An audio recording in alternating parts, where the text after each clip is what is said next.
No, your eyes are not deceiving you. Yes, it is Sunday night, and it is a time for a very special edition of 609 Sports Talk. We will get to it on the other side, but kick back, enjoy your Sunday, and enjoy.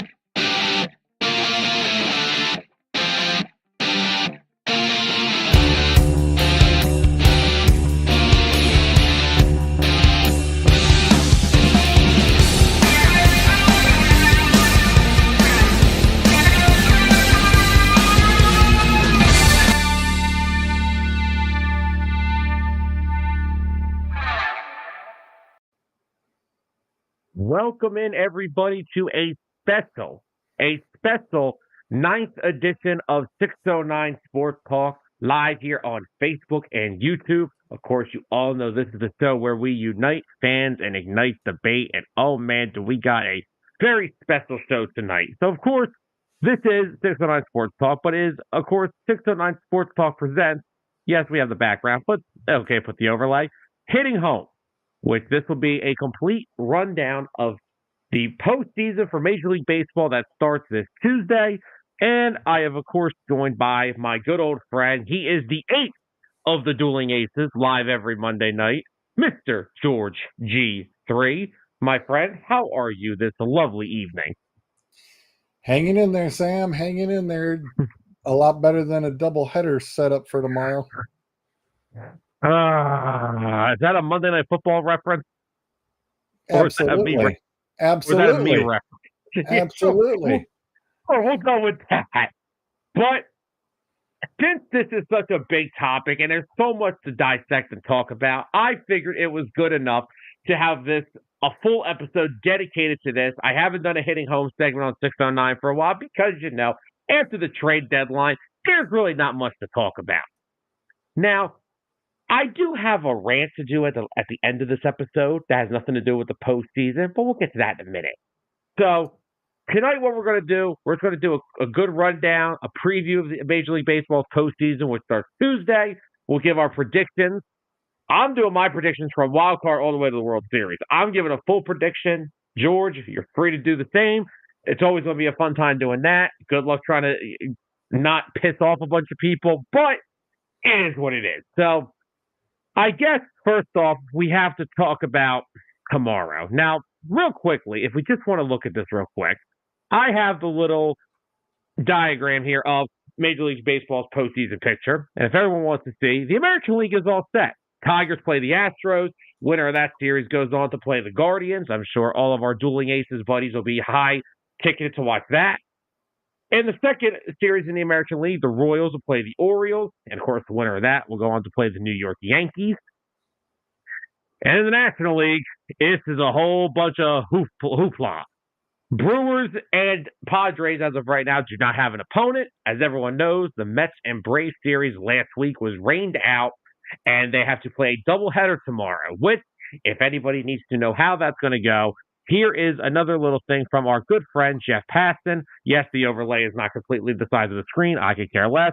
Here's what he says. With Arizona and New York winning and Atlanta losing, a full doubleheader between the Mets and Braves is happening Monday. Both games will be whatever. But here's how this will go. If the Mets or Braves sweep one another, the winner of the sweeping of the doubleheader is in, and Arizona is in. If the Mets and Braves split, both the Mets and Braves are in, and the Diamondbacks are out. So, George, you said right before we started, you have a thought on this. I'm going to let the floor be yours, my friend. What do you have going on here? All I had to say is, between both teams, all you had to do was win your series before this. That's all you had to do. You had one job, and you both failed to do it. So now tomorrow, sorry, Arizona, I don't think that either team is going to sweep. I think they're both going to split, and Arizona's stuck outside looking in. It's the worst case scenario for Arizona. And No the good reason screaming here. and the reason being is because both squads have to have somebody ready to go on Tuesday. That is also true. And if you don't think that there might be some cahootinizing going on in the backfield, in the background of, well, hey, we're going to start these guys in game 1, but we're going to start these guys in game 2. Sorry, Arizona, you're hosed. 100% hosed. Like I said, it's the worst thing that could have happened. Well, first things first, let me explain something after what happened last year. I'm just speaking for myself. I am not going to lose sleep if those precious Diamondbacks get eliminated tomorrow. I don't care. Call me bitter. I'm still not over last year. Last year still makes me absolutely sick to my stomach. So I'm not complaining if they don't get in. But I also don't think that this Diamondbacks team has the same magic that they had going into last year. They're both Paul Sewald, their closer. He has not been the same pitcher he's been. Their pitching staff is banged up. They got a lot of high ERAs in their starting rotation now. Jack Allen's had a decent year, not to what I'm always expecting of him. So I don't believe that. I'm personally not concerned about the Diamondbacks if they get in. I'm not concerned of any of these, all three of these teams, to be honest with you. I don't really care who gets in. I just don't believe that they don't scare me personally. That's all I'm going to say. However, this is a very interesting matchup because Mets and Braves, as of right now, they're evenly matched because the Braves have so many guys hurt. Acuna's out. Strider's out. Albies just came back, 2 weeks ago? So he, after missing all that time, I don't know how ready he is. Austin Riley's not coming back. They're missing damn near their whole. They've got one Iron Man on that team, and it's Matt Olson. Give Matt Olson credit. He's played every game this year. He is the Iron Man of that Braves team. So, but already knocking us out in the comments is Miss Kaylee, who is saying they split it. Braves and Mets split the doubleheader, so she has both Braves and Mets going in. So I want to bring this back up real quick. I just want to because the Mets will be playing. Unfortunately, the Mets just even played Milwaukee. They're going to play them again, and so the Braves will get the Padres. Okay, that's so now. All right, so if they both get in, Mets are going to Milwaukee, Braves are going to San Diego. Correct. Now, if Arizona gets in, they're going to Milwaukee. 6. Yeah, Arizona will be 6. Yep. So it won't matter who gets in. If the Mets or Braves get in, they're going to San Diego. Yes. If there's a sweep, they're going to San Diego, and Arizona goes to Milwaukee. Otherwise, if they split it, the Mets are 6, the Braves are 5. All right. Someone just couldn't do their job and make this easy on me, could they? They have to make us wait till tomorrow. Now I got to do 6:09 tomorrow. I got to follow that stupid doubleheader, which starts while I'm at work. Thanks a lot, guys. Well, hey, and it was real simple. If one team would have won the other 2 games and say the other one had lost, all they'd have to do is play one tomorrow. They'd only have to play one. And it would be done. They wouldn't have to worry about a doubleheader. It's one and done. I mean, today, Cleveland and Houston, they actually canceled game 162. Yeah. They canceled the Houston-Cleveland game due to rain, which I'm sitting there laughing because it's not raining that hard here in Cleveland. I thought that was hysterical. Well, absolutely the thing with them... Yeah, well, again, that's a game that has no implications whatsoever of the rest of the outcome. So, right, and sorry, Detroit, but you had one job, and you could have been going to play Baltimore instead, but you decided to screw up and lose, and you get Houston as your reward. Yay! Hey, you know what they say? I don't want to hear the Tiger fans complaining. I don't think Tiger fans are even complaining. I think they're just happy to be here. Like, they are on a... The only thing that's going to suck for them is that, I know at the time it was fine because at the time they were not playing. Man, that Jack Flaherty trade may come back to bite them in the you-know-what. because they could really have him behind Tarek Skubal right now, who, by the way, is going to be the AL Cy Young Award winner. I am not trying to. I apologize for Guardian fans. A closer is not winning the Cy Young. Clase is amazing. Skubal's been unbelievable. Hey. I'm just saying. Thing. Skubal is my Cy Young Award winner. Clase's right up there because he is amazing. He is the best closer in baseball, and if you disagree with me, then go find me a better one because he is. There's nobody that comes into a game that I say there's no chance we're hitting this guy. Guardians came to Philly. Phillies have one of the best offenses in the bigs, and the second he came out, I saw that cutter hit 98. I'm like, yeah, we're not hitting this guy. It's over. Game's over. Yeah, I love that because it's like having Mariano Rivera, and he comes out, and it's like, oh, ball game. Thank you for playing. You can go home now. No, I'd like you to bring up that little postseason bracket again. I got something real interesting. Wait, can I just respond to this real quick? Well, no, because here's the thing, right? Wow. This is coming from somebody who said to me in multiple Facebook arguments before the season, the Phillies were going to be due for a drop-off year, which actually was wrong. The Phillies actually had a better year than their last 2 years since they won 95 games. Oh, and they won the NL East. That's fine. Wow. No, but right. let's bring this graphic back up. There's something very interesting about this bracket. Hit it. What is? Got to point out that the American League Central is very well represented. 3 out of 4. Detroit, KC, and Cleveland. And Detroit, shame on you for letting Chicago win 2 more games. Honestly, come on. Shame. And shame. I wanted more than 121 losses for the White Sox. Come on. You're going to do something right. Oh, I wanted like 130. I wanted like $130.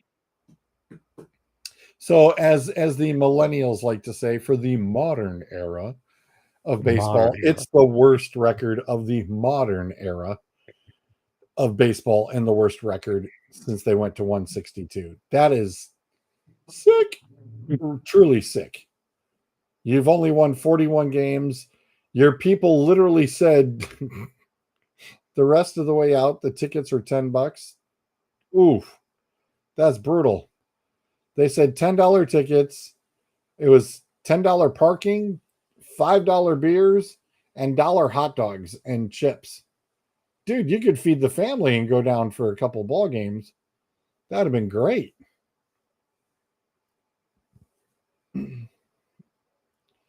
All right. So Anthony, of course, says it's all about the Baltimore Orioles. He is my Orioles fan. Oh, I wouldn't be mad about that at all. I'm so upset because I found out I went to Baltimore 2 years ago, right?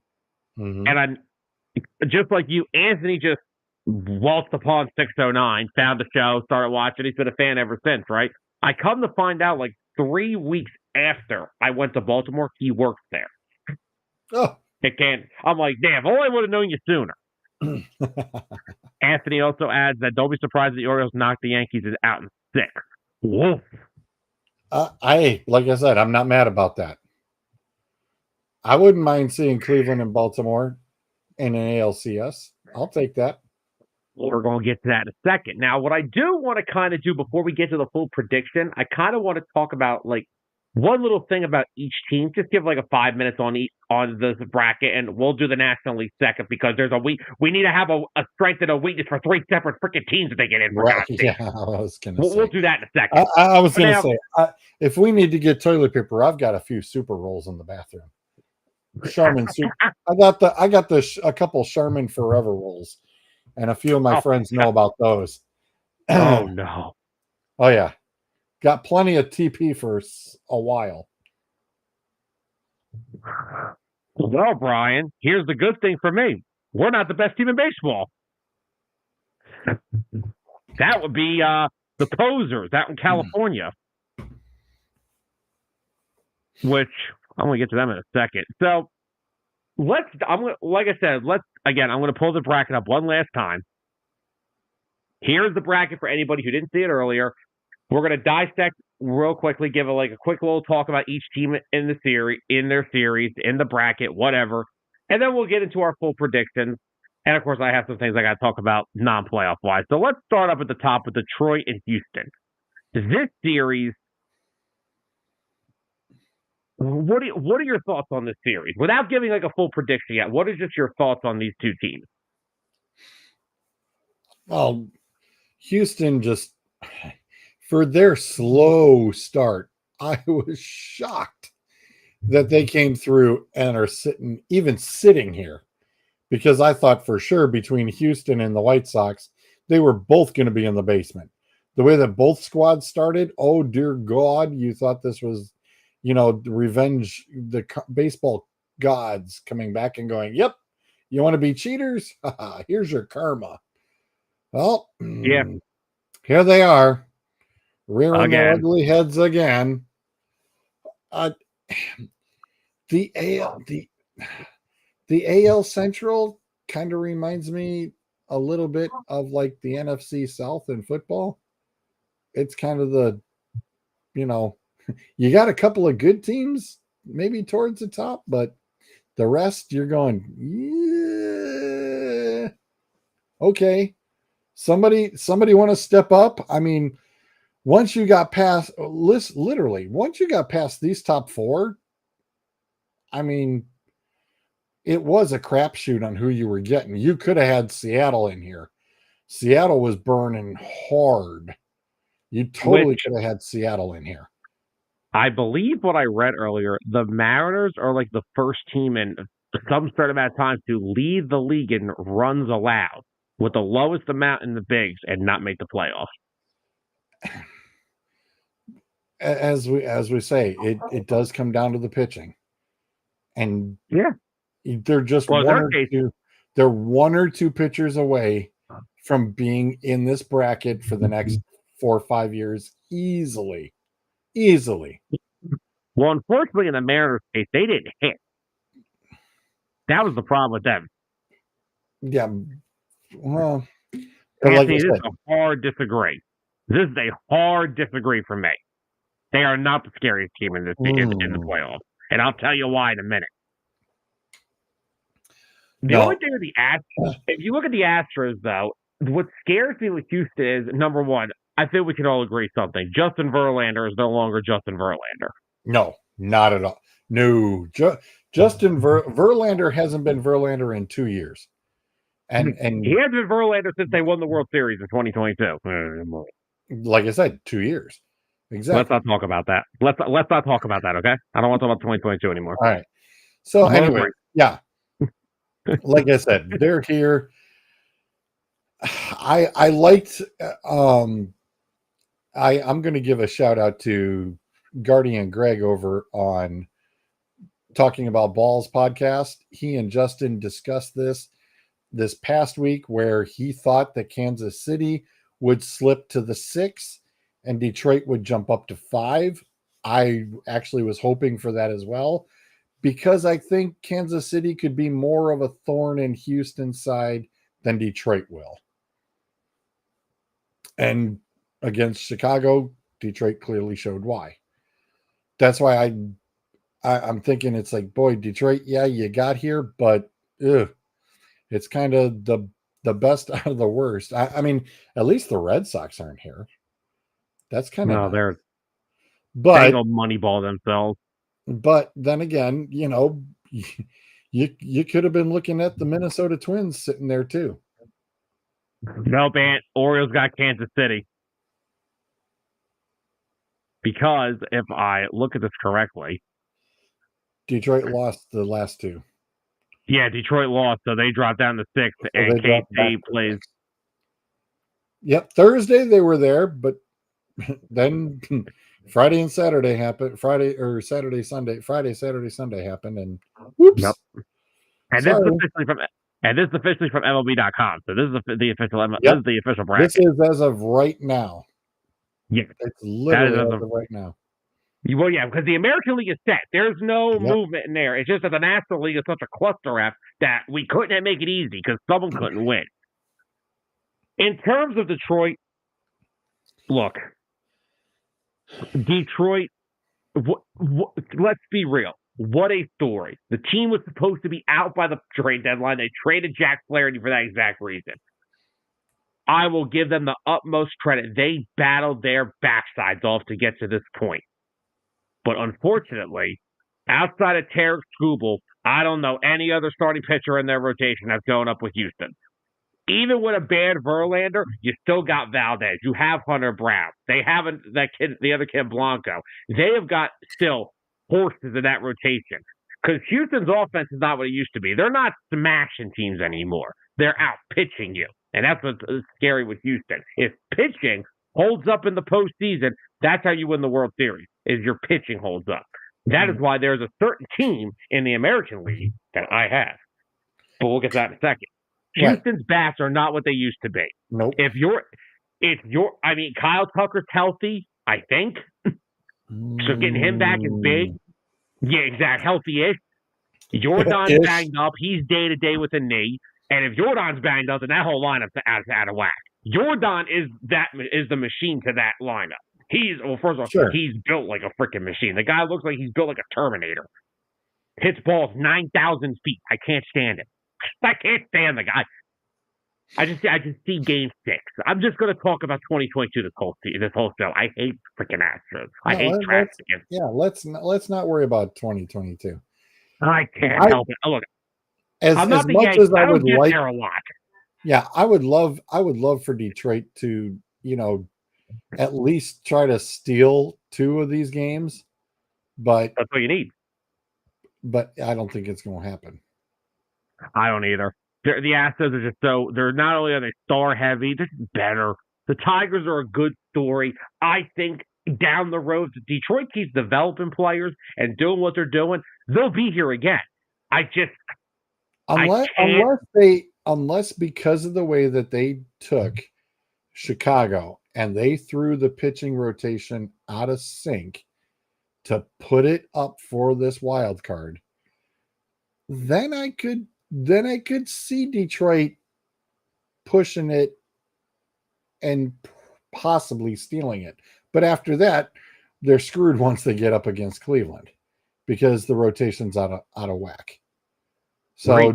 I mean, if they're going to do it, you might as well go ahead and, try to make, you're going to go for it. Might as well go for it, I guess, here versus, it's like, well, what do they think they have the better shot at, Houston or Baltimore? And something tells me just because of the way that they lost the last 2, they're saving what they want for Houston. Houston reminds me a lot of the 2017. I know it's NFL, it's a bad comparison, but they remind me of the Patriots that lost to the Eagles. They're still that team that they have all that pedigree to get there, but I don't know if they're good enough to win it. Don't get me wrong. That Patriots team was literally just a decent defense away from probably winning that Super Bowl. I'm not upset that they didn't, but either way. I feel like Houston, it's like they're not completely dead in terms of they cannot win a World Series anymore with this group, but they're no longer the powerhouse. They're not the juggernaut. That's like, oh, man, you don't want to play Houston. I think Houston could lose it. I think Houston, the only team I think Houston is better than in this American League postseason is Detroit on paper.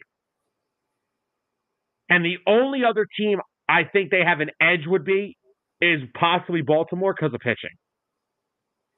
Okay. That's just my opinion. I think Houston is like, they're not dead. Like I said, they're the one team, though. They've been here thousands of times, and they still have plenty of the guys that have been there. They can flip that switch and turn it on quick. That's what scares me with Houston. They're like the powder keg that could burst. That's what scares me with Houston. I still think that they got a little. I think they got a little bit of Swiss cheese happening though, and that's as I keep rethinking, it's like Detroit. You had one job, but was Detroit really were they setting it up that way? That's the only real reason why I'm looking at that, because Baltimore right now is so solid, and that's what scares me out of this grouping. And I think KC's getting wiped. I'm sorry. Casey's getting the floor wiped with them. And Baltimore is just going to go boom, boom, 1-2. Bye. Thank you for playing. Go home. Enjoy. Sorry, Andrew Saylor. Sorry, buddy, but yeah, I don't see KC sneaking anything in there. Really? Yeah. You have Baltimore knocking KC out, no problem. Yep, right off the rip. No issues. Now, I will say that if they can get Vinny Pasquantino, I believe that's how you pronounce their first baseman's name, healthy, it sounds like he could be back for the wild card series. That lineup has not been the same since he went down. When he got hurt, he had played 131 games. He had 19 home runs and 97 runs batted in. He was the power behind Bobby Witt, who, by the way, Bobby Witt is a superstar. I don't want to hear anyone else tell me otherwise. Bobby Witt may be the second best player in the American League, not named Aaron Judge. Bobby Witt's a stud. They honestly may have the best player in the series, but the Orioles have the better team. The problem I have with Baltimore, and Anthony may hate me for this. Uh-oh. If you're getting into the sixth inning of a close game and your starter's out, who the bleep is closing this game out? Because that bullpen has been rough all year. I mean, this team their bullpen was so rough. Craig Kimbrell got DFA'd 2 weeks ago, which, by the way, Anthony, great job. I could have told you Craig Kimbrell stunk last year. I could have told you that. I could have saved you $10 million. Oh, sure. I haven't gotten over that either. So Anthony says one of our A pitchers, Grayson Rodriguez, will not. So look, they're down another. Now they're down Grayson Rodriguez, who's one of their starters. That's the problem. In the rotation, if it's not Corbin Burns, who's it going to be? And in that back end, now there's no Kimbrell. I guess Anthony Dominguez is now the closer, which I'll say that. He's been great for Baltimore. Anthony Dominguez has been great for the Orioles. He needed a change of scenery. Whatever he had in 2022 with Philly, it wasn't coming back. That magic wasn't coming back to him. So I'll give him that. He has been sensational. Now, Gregory Soto, on the other hand, I think all my Tiger fans could agree Gregory Soto is not a man of late inning dominance. I just don't know how much I trust Baltimore's pitching. I think they could still get it done. But outside of Cano, and maybe Anthony Dominguez, because like I said, I'm a warning Oriole fan. I guess Anthony Dominguez, for you guys right now, he's been good. But don't let him throw 95 down the middle and let it get crushed, because then he's going to be in his own head for 3 weeks. I love Anthony, but that's who he is. If he gets off his game one time, it carries over. So I don't know how much of that Baltimore pitching I trust. Kansas City can make this Kansas City could easily still win this series, but if they don't have Pasquantino healthy, then I don't, because Bobby Witt's going to have to carry the whole lineup. I was going to say, because the only thing they'd probably end up having to do then, if Dominguez isn't going to be on that, then they're probably going to have to bring up Brian Baker back up out of the minors. Possibly, because, I mean, again, Baltimore's pitching it's very spotty. It's been good for a while, but outside of Corbin Burns, I mean, I'm looking at. All right, so I mean they have Zach Eflin. Zach Eflin's actually been very good for them. Dean Kramer hasn't been. Dean Kramer's just okay. Grayson Rodriguez out. Trevor Rogers is a freaking head case. And then they got Albert Suarez. Like, I don't see how Baltimore's pitching holds up. I don't. Yeah, I'm sorry. I misspoke. I said I meant Rodriguez, with Rodriguez being out. Yeah, you're good. The person coming up, they bring Baker up. But then again, it's like, okay, who do you've got Bradish IL, Means IL, Wells IL, Rodriguez IL. So you're really going to go, yeah. You're going to need to put somebody else in there. Their rotation is going to consist of Burns, Suarez, and Eflin, basically. and Well, because maybe the only Trevor other two Rogers. they've got is Kremer and Povich. And they got Rogers too. Yeah, Dean Kramer too, and Rogers, and he's still a developmental piece that they got from the Marlins. So I don't know. Again, I like Baltimore. They've got a bunch of studs: Ryan Mountcastle, Gunnar Henderson, Adley Rutschman, maybe my favorite player that's not a Philadelphia Philly. You know what I love? I love prime catchers. I love catchers in their prime. I love Buster Posey. I love JT Realmuto. I love Salvador Perez, who, by the way, Salvador Perez doesn't age. I'm just telling you this right now. Salvador Perez will be 65 years old somewhere. He will be playing in the Dominican Republic. He'll be hitting 350 with 18 home runs and 109 RBIs. The dude is 39, and he still hits like he's 25. He's like Miguel Cabrera almost. The dude doesn't age. And he can probably still throw you out from behind the dish. Right. And he's a big key to that, too, because if Pasquantino's not fully healthy, if they need another run producer not named Bobby Witt, it's got to be Salvador Perez. So that series, that could be a really interesting wild card series. That may go all 3 games. I still don't think so. I think Baltimore's still going to pop that first 2, no problem. First 2, get everybody rested, and then get ready for the Yankees.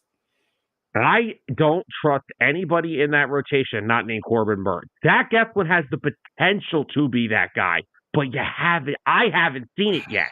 He was good last year in Tampa, but I know Zach Eflin. I watched him develop his whole career here. I like him a lot. Kansas City? Kansas City can hit, George. I'm telling you, they can hit. They're a sneaky team in this thing. I'm not sure if they're going to compete for the World. They're not competing for a World Series, but they're sneaky. And Baltimore's pitching has been very spotty this year. They've had moments where it's just like, dude, what's going on here?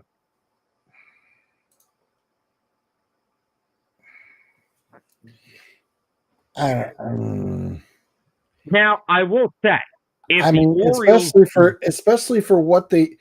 Here's the thing, and because they're lucky, they get tomorrow off. But I mean, I think they turn around and pop their cherry trying to beat out Atlanta, and said, okay, we wanted nothing to do with Houston. So by doing so, I think they kind of might have hosed themselves, or they're thinking they'll at least squeak by game 1, or know that they've got game 1, but they might be weak for game 2 and 3. I still think Baltimore is probably going to hammer it home. I've got Baltimore. I have Baltimore solidly taking out Kansas City. The Detroit-Houston thing, I'm at a coin flip, just because, I mean, having Houston and Cleveland canceled today and nothing tomorrow 100% favors Houston, which bothers me, because I think if Detroit comes out of there, Cleveland should not have much of an issue with Detroit. I know that it went back and forth all season, so I believe that Cleveland would still come out with that. But if it's Houston and Cleveland, I don't see Cleveland making it through. They don't go to 7 right now. Yeah, we go wild cards best out of 3, divisional series is best out of 5, then league championship World Series is 7. Yep. All right, so like I said, Baltimore. Now look, if Baltimore gets in, I think basically them and the Yankees series will be first team to score 8 runs every game win, because they neither of those. Yeah. The Yankees, I'll tell you right now, the Yankees pitching is as spotty as the Orioles. Yep. And I still think Baltimore comes out on top. Because here's the problem. Baltimore, their lineup is deeper than New York. Yes. This is the problem. The reason the Yankees have not gotten past anything over the past, I'd say, 7 years has been because it is Aaron Judge, and that's it. Yeah. Oh, now it's Aaron Judge, Juan Soto. The biggest key to the Yankees and I can't believe I'm saying this, the biggest key to the Yankees will be Giancarlo Stanton. Really? Yes, because hear me out. I will warn you this now, and I'm just telling you how this is going to be. First of all, real quick, Matt is in here saying "Go Tigers," big Tigers guy. Matt, again, congratulations. Yeah, I was going to say, Matt, I'm with you, dude. I don't want to see Houston. Here's my thing, right? They're going before. All you had to do was give Aaron Judge the Barry Bonds treatment, right? Right. So if they're going to, no one's going to pitch to Soto and Judge consistently. They're going to pitch around them. They're going to try to. They may try to walk these guys most. They may just pitch around them most of the time. If those two are getting on, so if those two are getting on base, Dan hits behind Judge. Dan's got to find a way to produce runs for them. They need some. You can. This is why teams. Yes, I understand the Phillies have had their. I'm just using the Phillies as a comparison. Do you know why the Phillies have gotten to the World Series and to the NLCS the past 2 years? It's not because if Bryce Harper's struggling. No, it's because if Bryce Harper struggles, then Nick Castellanos beats you. And if it's not Nick Castellanos, it's Trey Turner. If it's not Trey Turner, it's Kyle Schwarber. You need the Phillies are like 7 to 8 deep in their lineup. Absolutely. The Yankees are not. And I'm not knocking the Yankees because of that, but they are too oriented on two guys. Why did the Yankees look at 2009? Jeter, A-Rod, Teixeira, Switzer, Cano, they had Russell Martin look like a decent hitter. Posada. These guys were always 9 deep. Now all of a sudden they're just focused on two guys.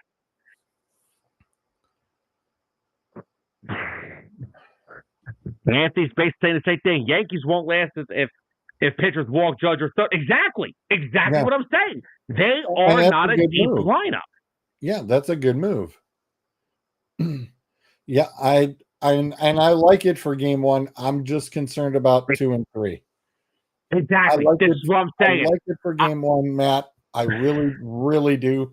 And like I said, personally, for Cleveland, I know that Detroit is an easier road, but still wouldn't look past them whatsoever. I mean, hey, if you're going to run a Cinderella story, dude, this is one to run with. But I know we're sticking to baseball. I just want to say first play from scrimmage, Derrick Henry, 65 yards, house call. Well, it's about time all the Derrick Henry owners are going to be like, whoa, where's that been? That's all right. So, yeah, but back to what we were saying about the Tigers. This is what kills me. I get why they traded Jack Flaherty. At the time, he was on a 1-year deal. They weren't going to bring him back, but damn it, they could have used him right now. Then I think I may pick Detroit to win if they have Jack Flaherty. I may pick him because Flaherty's been. They could have been. Well, if they didn't, they probably could have. Hell, they could have been in the 4 spot. Or I'm sorry. Yeah, they could have been in the 4 spot. Yeah, they could have been. If it hurts me that they traded Flaherty because first of all, they traded to the Dodgers, and I hate the Dodgers. But I know it's tough, and I really everybody wants to go over to the Dodgers. Whoa, prime here, we'll get to them in a minute. Yeah, I'll talk about them later. So as I said, I'm still looking. If Houston comes out of there, I don't like Cleveland's as much as Cleveland is always that rally behind. I think that Houston could sneak that one through, and Baltimore I think is going to get past the Yankees, and then it could be Cleveland, Baltimore, or Houston, Baltimore, going into the World Series. Now, Matt, I will say Olsen has been good, but for what I was looking at early on, Detroit had a hard time getting him run. For some reason, he had no run support this year. I do like Olsen. I'm just saying, Olsen could be fine. I'm just saying, man, if Jack Flaherty was there, I may have the Tigers going to that. The Tigers may surprise people because Flaherty, Skubal, kind of like that Wheeler and Nola. You just ain't hit these guys.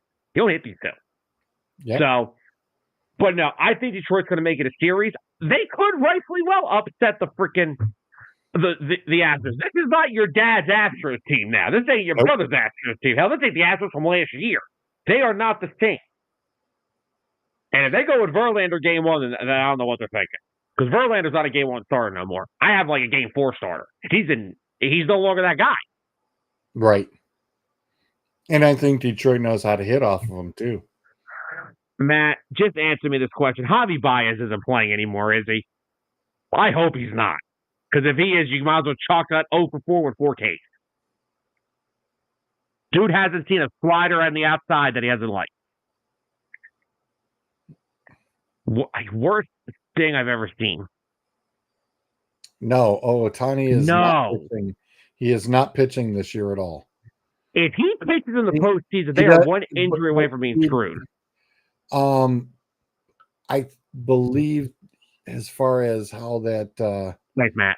How that had to work out, I think he still has to submit that would happen.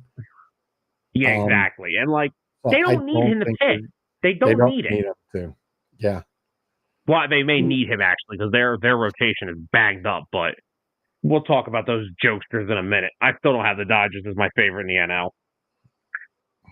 Now, moving on back up to Detroit, Houston, the winner of that series, of course, goes on to play the Guardians, which, in my personal opinion, let's just say I think for this matter before I go down. Okay, Mr. Old School.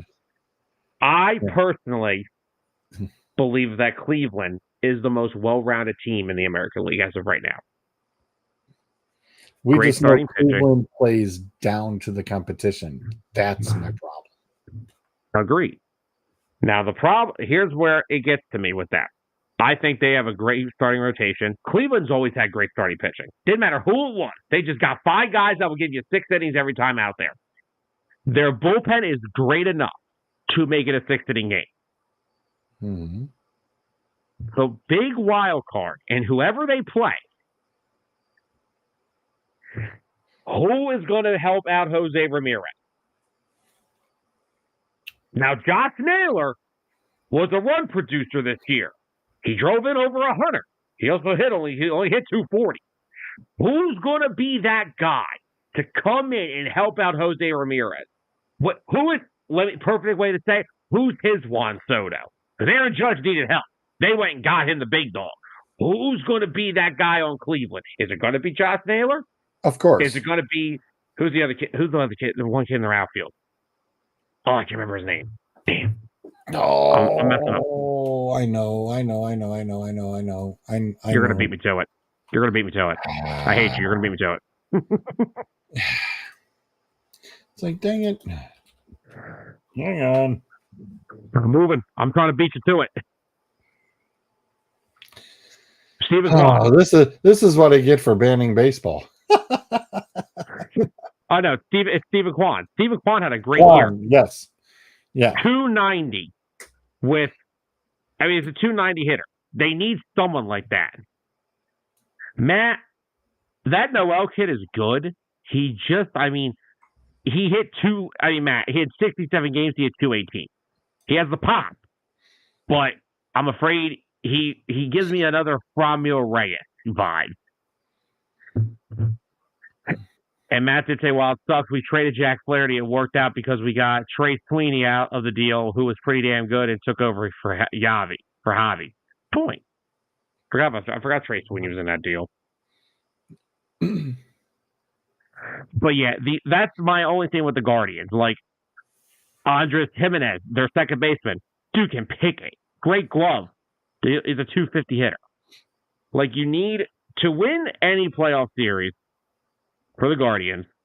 Jose Ramirez, I am not worried about. The guy is literally one of the most underrated superstars in baseball. No one talks about him. I am tired of the disrespect. Josh Naylor. Had him on my fantasy team. Love having him on my fantasy team. Josh Naylor hit 243 this year with 31 home runs and 108 RBI. He has got to be that guy to help. And guys and he steps up late in the games too, which is the best part about him. Saying, "Oh, I'm sorry. Did you want a home run here? Yeah. Hold on a second. Hold my beer. Watch this. Boom. There you go." If guys like Kwan and Jimenez can get on base and give Ramirez and Naylor their chances, they're fine. Again, Cleveland is going to pitch. They've got the pitching. They've had it for years. Since 2016. Yeah, man. I just said the same thing. I just said the same thing. So don't worry. We'll play down to Detroit's level, spank you, and send you back home. It's a short bus ride. Give Matt credit. He called them the Indian. Yep. And I appreciate that. 100%. By the way, George, don't spoil this. Matt, I have a trivia question for you. Do not go looking on Google either. There is a former Tigers pitcher on Cleveland. Can you guess who it is? So, all right. So, sure, by the way, Anthony. George, I want to thank Cleveland for taking Ben Lively and making him a decent pitcher. No problem. Steven over Naylor? Yes, I would. Yep. Naylor, you tell Naylor, here, we need a double. Boom. He will go up and he will hit you a double. Good job, Matt. Matthew Boyd.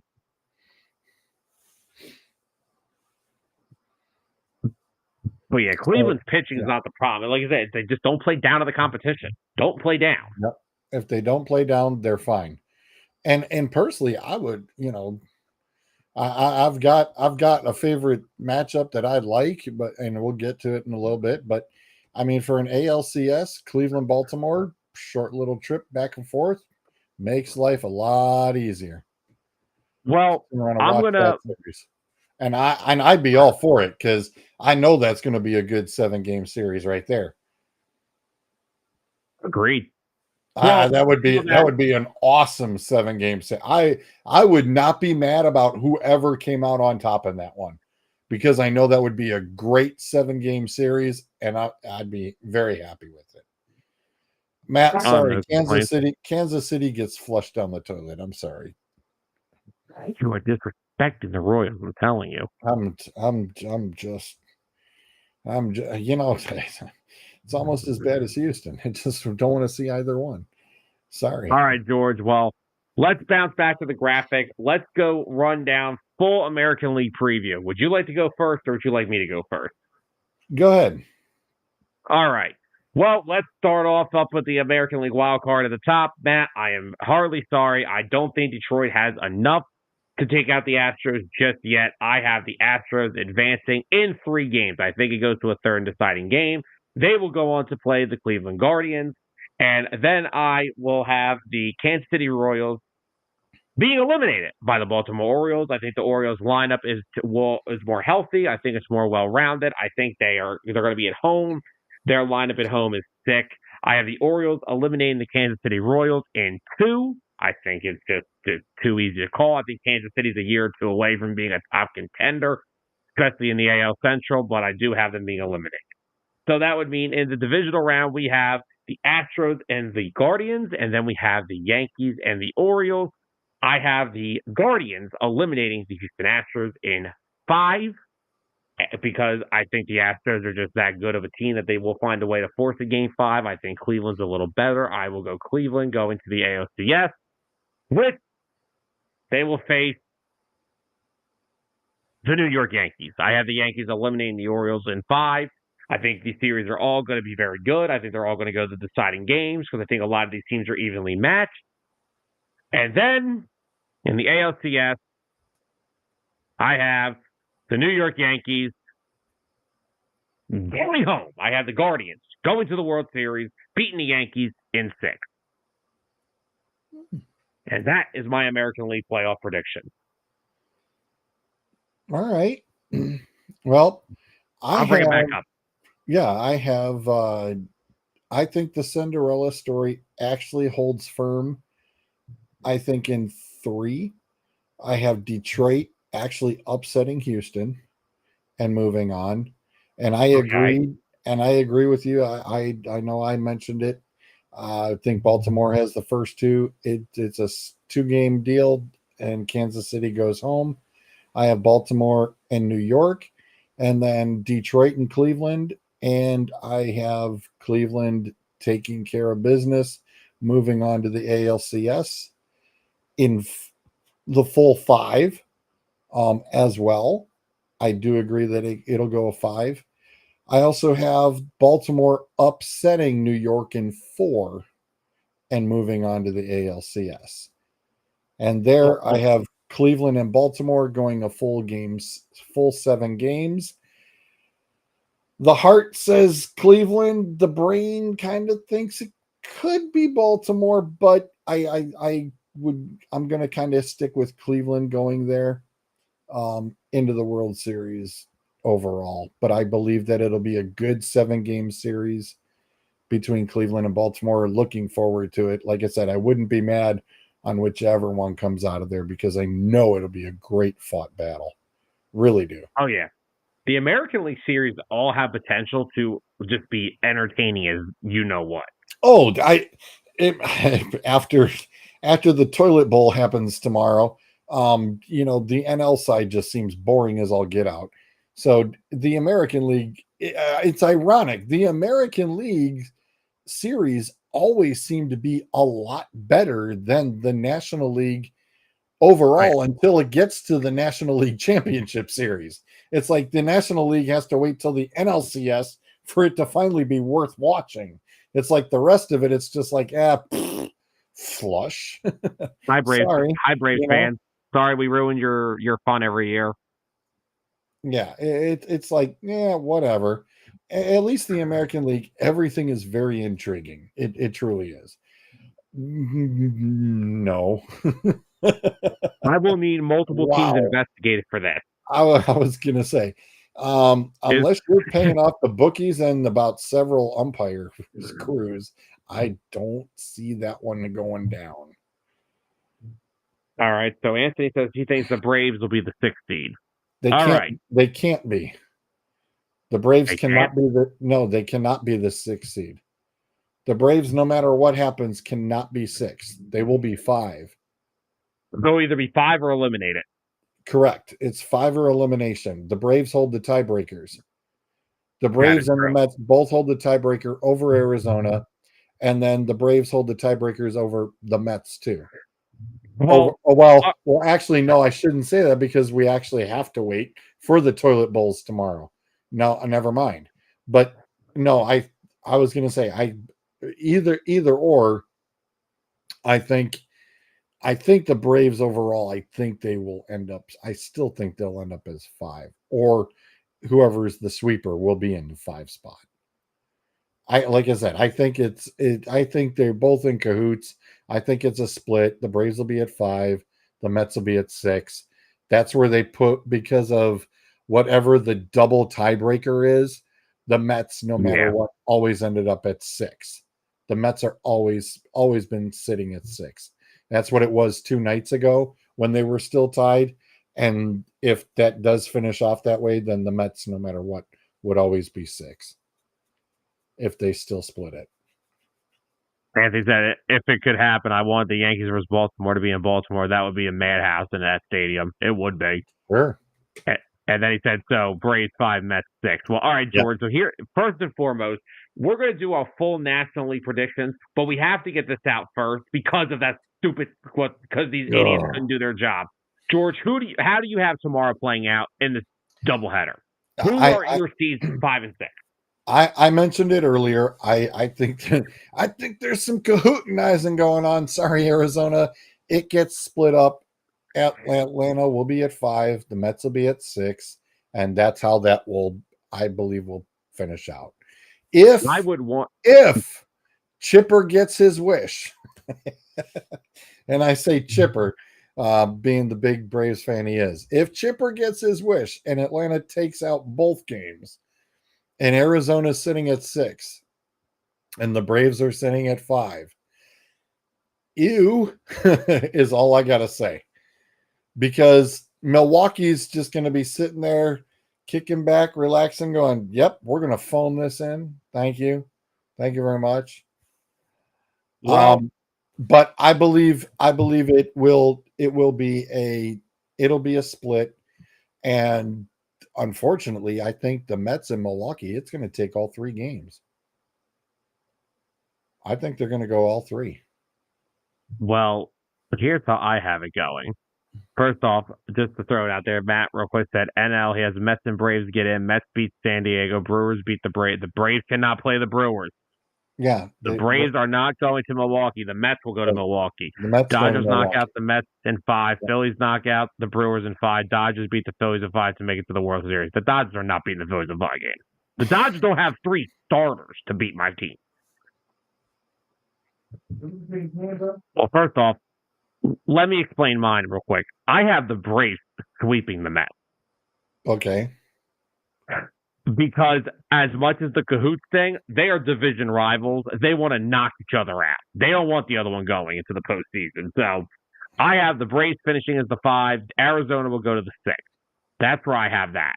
Now, so to preview that, now that we have that out of the stupid way, because that stupid doubleheader makes no freaking sense, let's talk about this National League now. Matt, it's up here right now. The Braves cannot go to Milwaukee. Yeah. Brian, you can laugh at okay me all you want. You had your chance to end this. You didn't do it. Right? You have not had. You guys have had chance after chance to win this whole thing, and you haven't. Question: who's your powerhouse team and who's your sleeper team? Good question.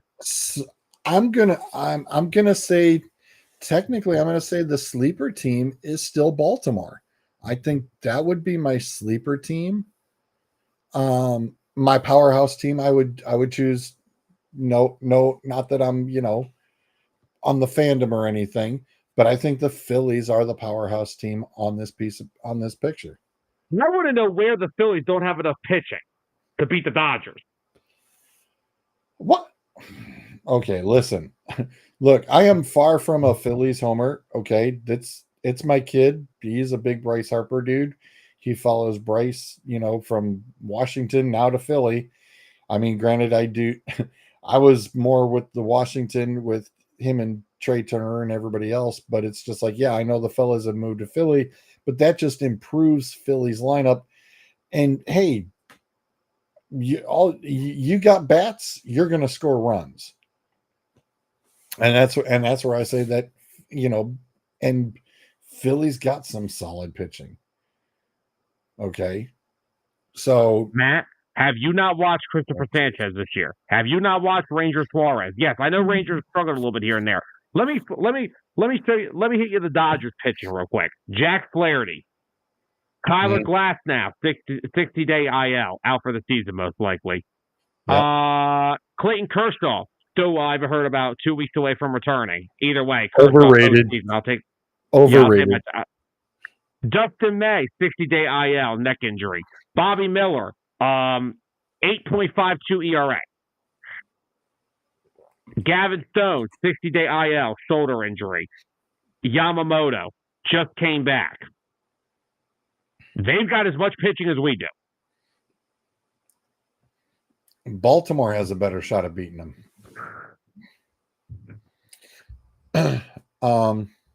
Okay, Matt, and guess what?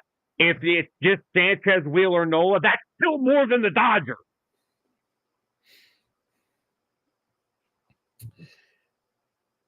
And Brian, that would suck for you because then you don't have a new team to hop on when the Mets get back.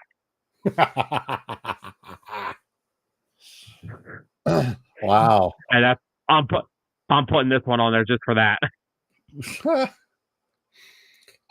Personally, Sam, I don't think it's going to matter out of 5 and 6.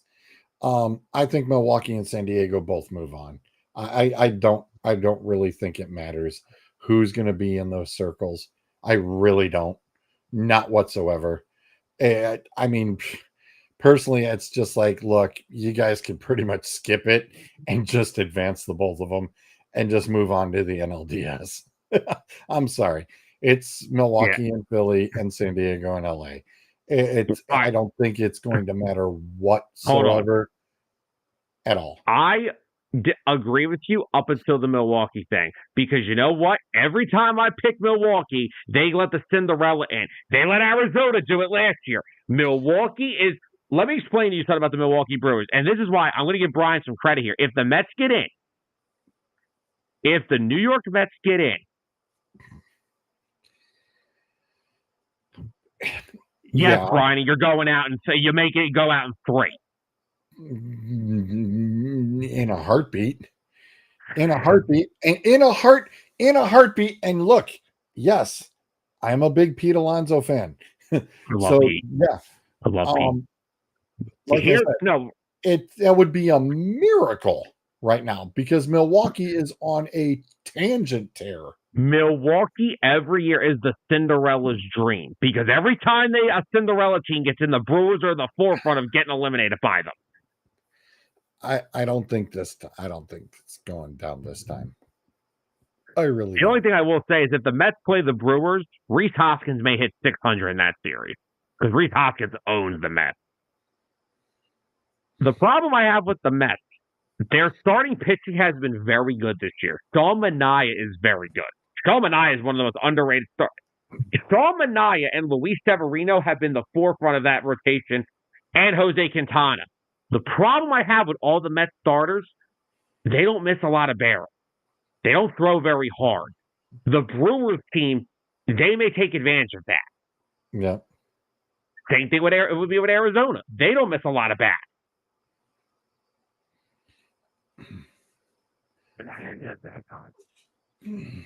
Matt, that's perfect because I've had to listen. Brian actually may have to agree with me on something. I have to hear Braves fans every year how great they are, right? But then when it came to the postseason, the Phillies were just better. I think that's why the Braves are happy that they wouldn't have to go up against Philly. No, they're going up against the freaking Padres, so I don't want anyone. I honestly, I'll tell you right now, I'm going to shock the whole baseball world here. I am more afraid of the Padres than I am the Dodgers. Oh, yeah, I'll let you know right now. I think the Yankees and Dodgers are choking the chicken. I got San Diego bouncing LA. Well, do we want to get to our National League predictions? Yeah. I don't think we have to jot down the National League. It's right. Like you said, yeah. So do you want to go first or you want me to go first? I'll gladly run with it first.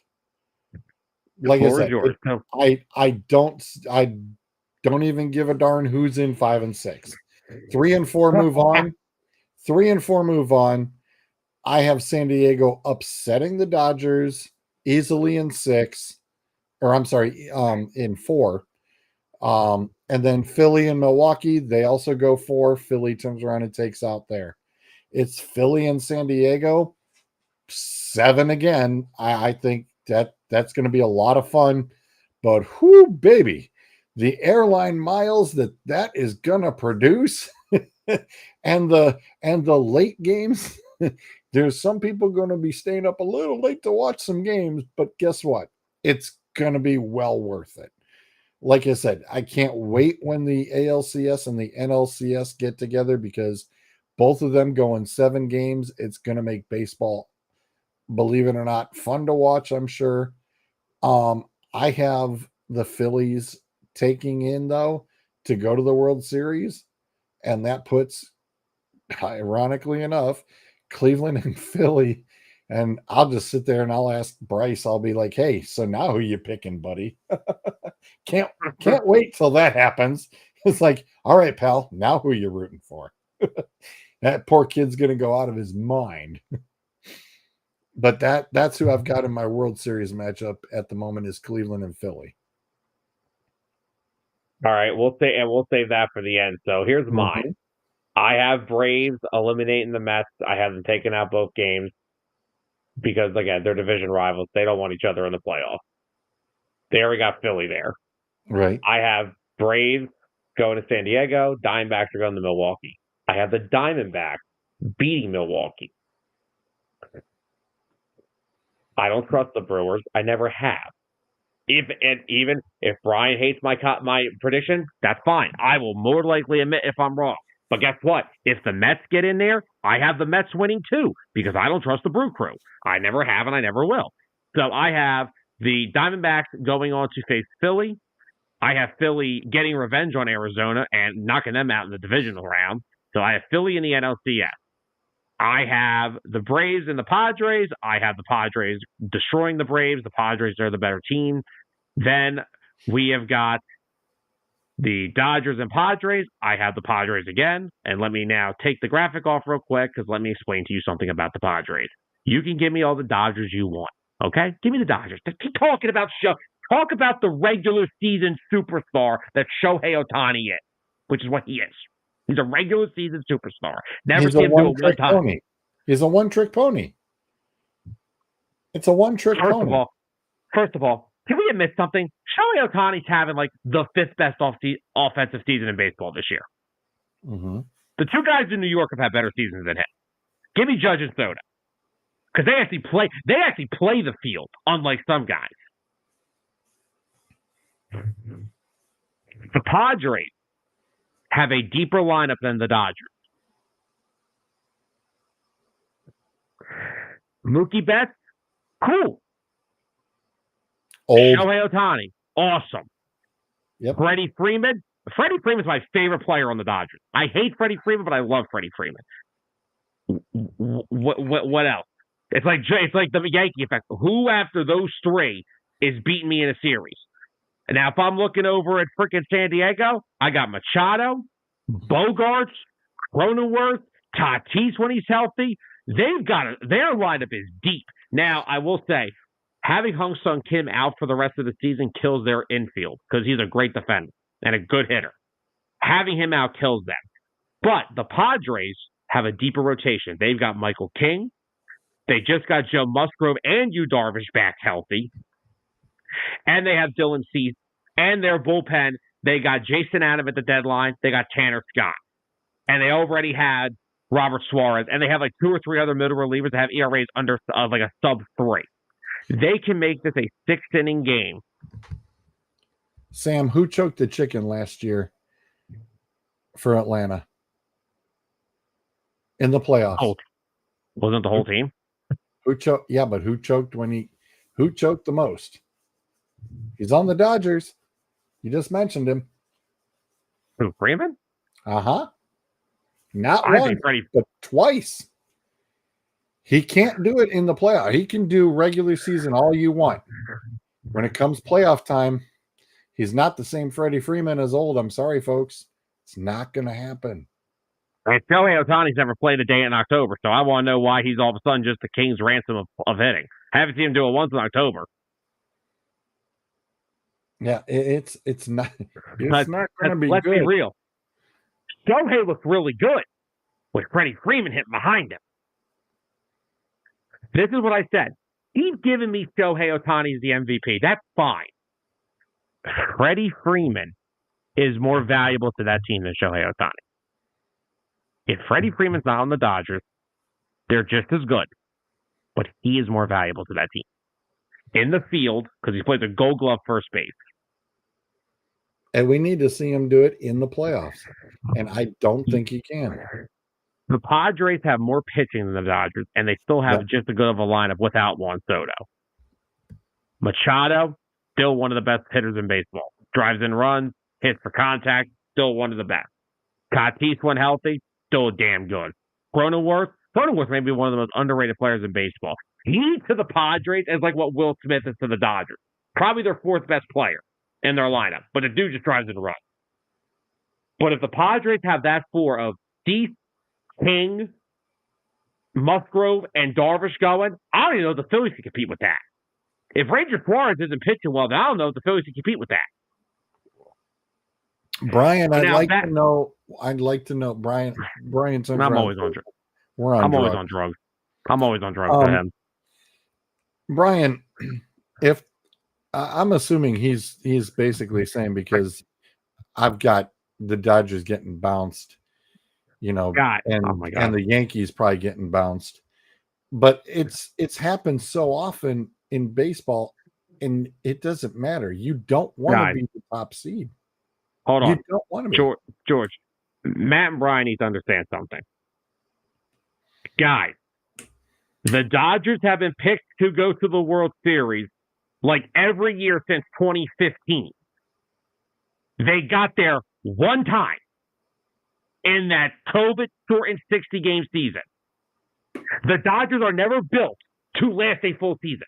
They have choked away every opportunity to get to the World Series that when they played a full season. I don't give a damn what you say. 2020 is the most flawed World Series championship I've ever seen in my life. You played 60 games. They are picked to go to the World Series every year. So why should I pick them now? And shoot, I wouldn't be mad if it's Baltimore and San Diego for a World Series. I ain't mad about that one either. If that one happens to turn out, hey, I'm a happy duty even with that one. Right, we didn't say you said it.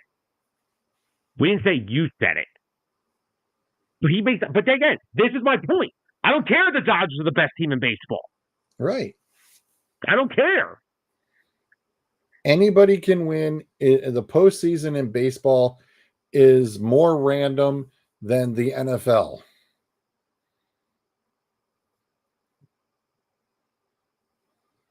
But anyway, let me get back to my. Let me shoot back over here real quick. All right, so like I said, yeah. I have Diamondbacks beating the Brewers. I had the Phillies bouncing the Diamondbacks in the NLCS. I had the Padres bouncing the Braves, and I have the Padres beating the Dodgers. And then I've got the Phillies messing up with the Padres in the NLCS. And you're damn right, I got the Phillies beating the Padres. Call me a homer all you want. Because the only thing that will cost the Phillies a World Series is the Phillies. They did it last year. If they go quiet, because the Phillies have this weird thing. It's like if someone struggles, everyone struggles. And yes, you could say that's a flawed lineup. That's fine. Still the second best team in the National League. I have what is undoubtedly the deepest lineup in the National League. No one has a deep enough lineup than this. The Phillies are at least at minimum 7 deep. Dodgers ain't 7 deep. The closest thing maybe would be the Padres. And also, Matt's saying, oh man, I don't know what he's oh man. I still have one of the best players in the middle of my lineup. Because unlike Shohei Ohtani, my superstar has been to the big dance. My big superstar has been to the postseason. And every postseason gets the fucking job done. Now, yes, did they perform in the NLCS last year? No. Did they perform after Game 3 of the World Series? No. Because when one guy goes cold, for some reason that whole team goes cold. You don't think that this team hasn't got a damn chip the size of Citizens Bank Park on their shoulders?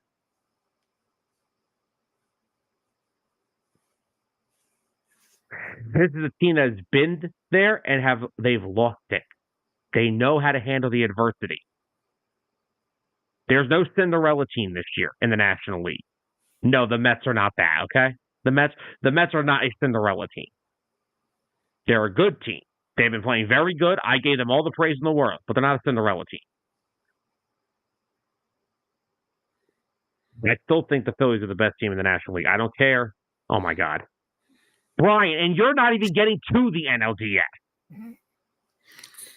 NLDS. All right, Sam, this is the scary part. Now, here's the best part about this, okay? For everybody who's watching. Sam and I never even discussed any of this before we got on this evening. So neither one of us knew who was picking who.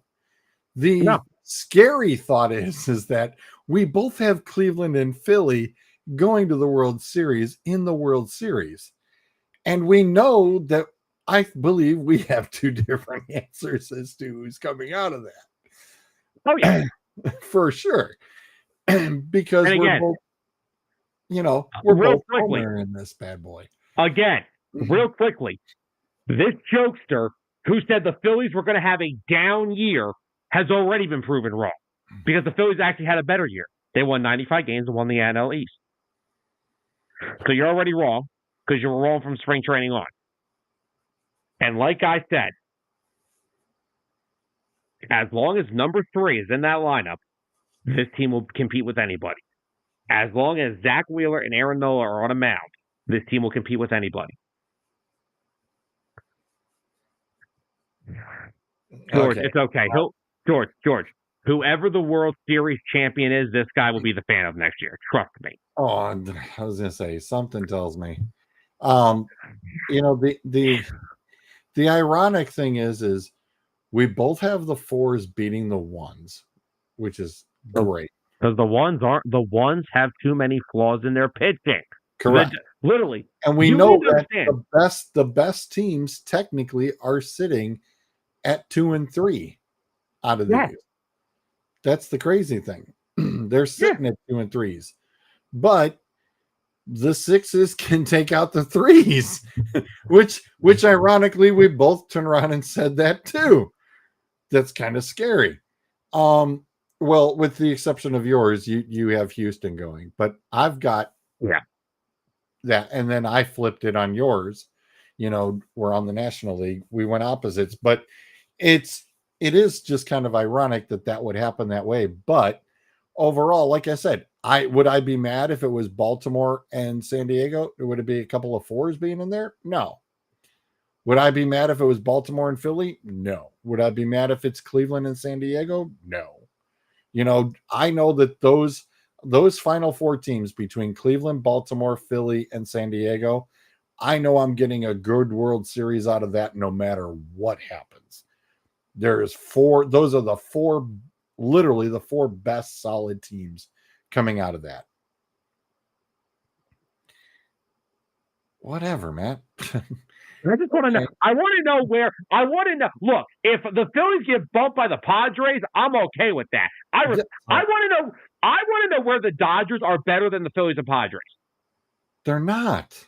We already went over that. No, I'm not asking you. You already know. I want to know, and don't tell me Shohei Ohtani, because Shohei Ohtani, okay, that's your star player. I have a star player. The Padres have a star player. Padres have a few star players. The Phillies have a few star players.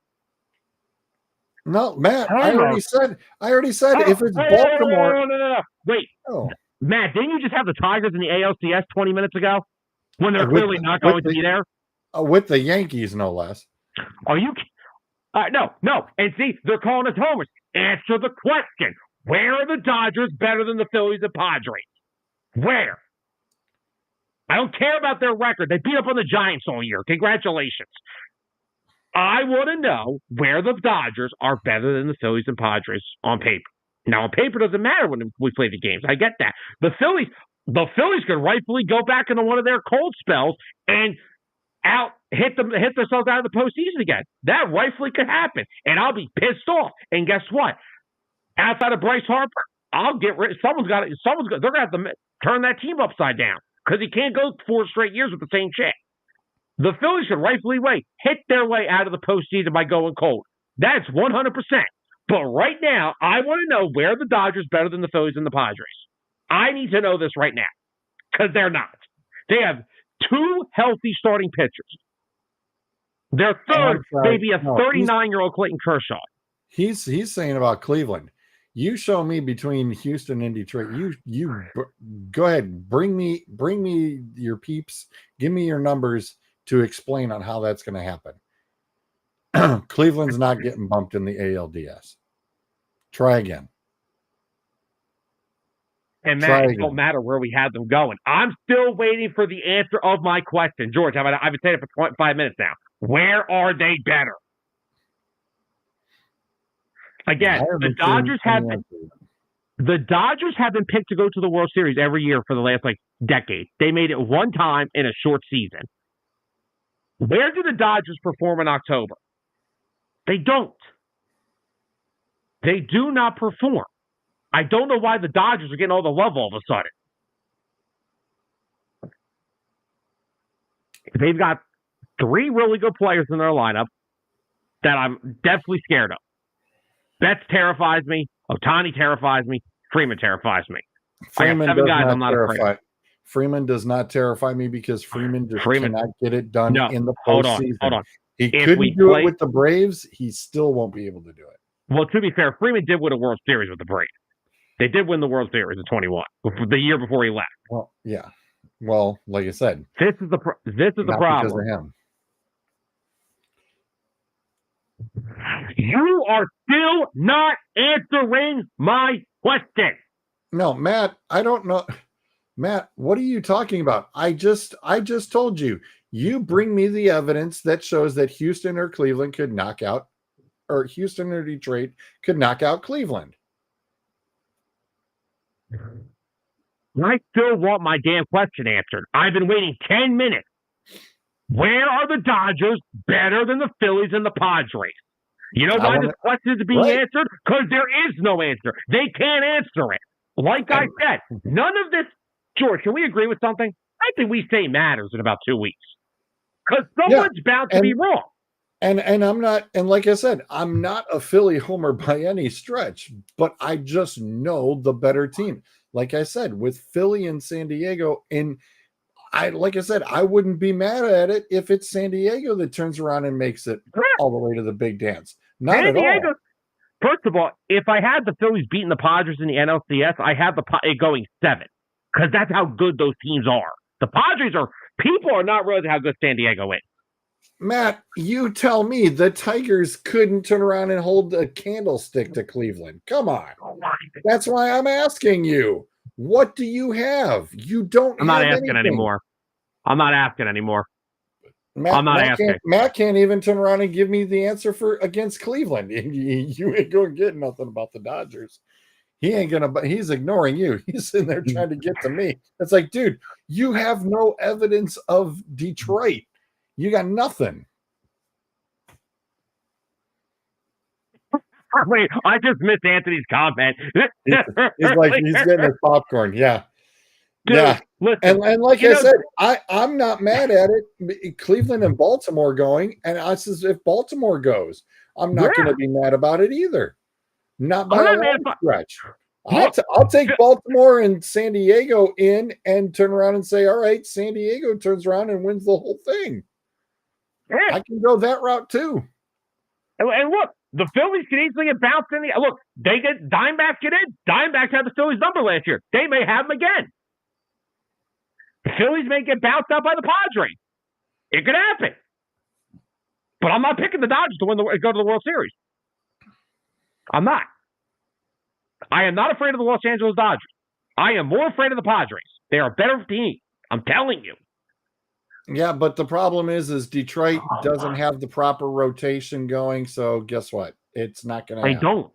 Matt, you're not going to have it. You're not going to have it, Matt. I'm sorry. You're, like I said, I think your Cinderella story, when you got to turn around and push all your eggs up against Houston, that's where you could turn around and get it. But then after that, you're out of gas. Sorry. All right. So let me answer Alyssa's question, because unlike some, she can answer a legit question. She's asking about the Phillies starting rotation. And Alyssa, yes, I will say this. Ranger Suarez over the past few weeks has not been great. I understand that. Alyssa, I will warn you right now, Kobe Hour will not be on this roster. The Phillies rotation will go in somewhat order: Wheeler, Nola, and then Sanchez, Suarez, you got to toss up. All I will say is that Ranger Suarez's biggest issue right now is he has thrown a lot of innings this year. The Phillies tried to manage those innings with I'm telling you, that phantom back injury he had, that was them trying to manage his innings. Unfortunately, he has still looked a little spotty since. These 10 days off will be big for Ranger Suarez. Hopefully, because no matter how many days off the Phillies get, Rangers getting at least 10 days off, because Wheeler and Nola are going 1 and 2. The hope would be, I personally think right now, Game 3 is going to go to Sanchez. Christopher Sanchez has been great for the Phillies this year. Ranger right now would be the 4th. You don't have anybody else to go with. You have to go with those 4, and you got to hope Ranger can get his stamina back and get to be the Ranger who we saw early in this season. That's all you can hope for. Now, again, the Phillies have the lineup, if some of those guys struggle, to hit their way to a few wins. They have the lineup to hit their way to win. It's just they have to do it. As long as the Phillies have a lead heading into the 6th inning, I'm not worried. Because the Phillies bullpen has got 7 guys that can get you out. Not worried about that. Brian, there is not one stupid Phillies fan that will fire Rob Thompson.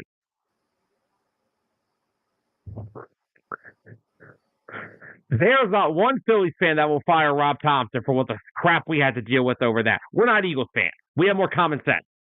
Matt, you just turned around and lost back-to-back to the White Sox. Check your tank.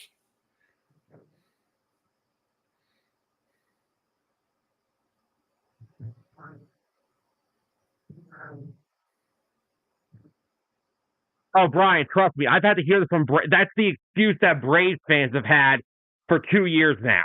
Oh, the bye week hurts. Okay. Play better baseball.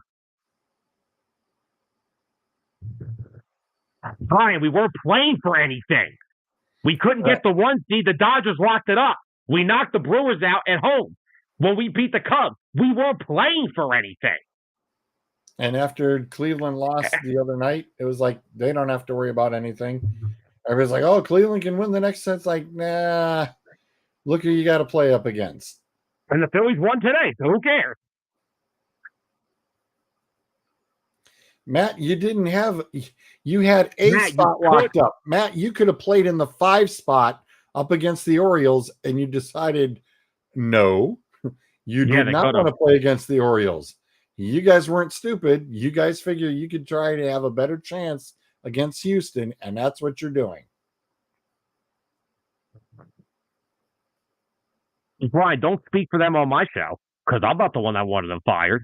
This guy's responsible for the best 3-year stretch this team's had in a decade. You can't blame a manager, because like I said, the one thing that the Phillies, that'll plague the Phillies is not their starting rotation. You could give me all the stuff with, Ranger Suarez is done. First of all, Ranger Suarez is not done. He has had he's over his innings limit, yes. He now has, he's got 11 days off now. Maybe 12, depending on if he's the 3 starter or the 4 starter, depending where the Phillies want to put him. Hopefully that time off will help him, and he will get some rest. The Phillies' main issue will be the same thing that happened in the NLCS last year. If all 9 guys forgot how to swing a baseball bat. If the Phillies go back to that home run or bust approach, they're going to lose. No doubt about it. But if they stick to the way they've played all season, I'm not predicting that to happen. I'm not. Okay.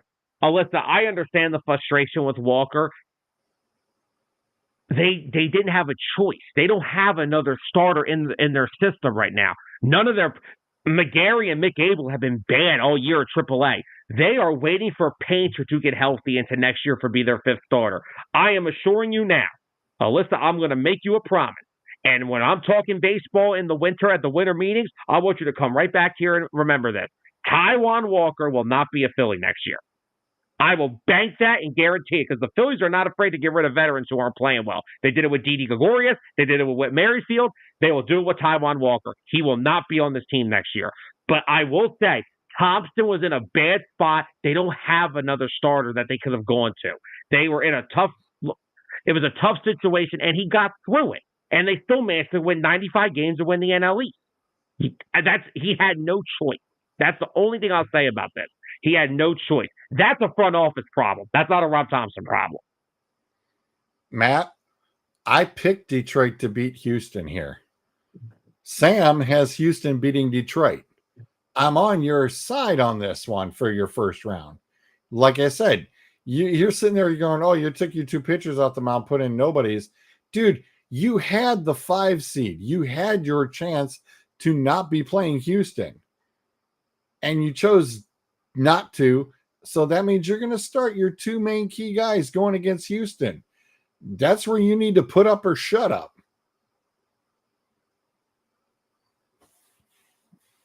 Like you said, the Minnesota and Seattle were literally right on your ass. Don't get me started with Minnesota either. You want to talk about the biggest underachieving team over the past 5 years? Let's talk about them for a sec, shall we? No, not really. You don't have to. They're 9 games up in the Central every year till June. Then they forget how to play baseball. They start out so hot, and then they just have no clue what to do. The whole Central was actually very hot this year. The whole Central outside of the White Sox.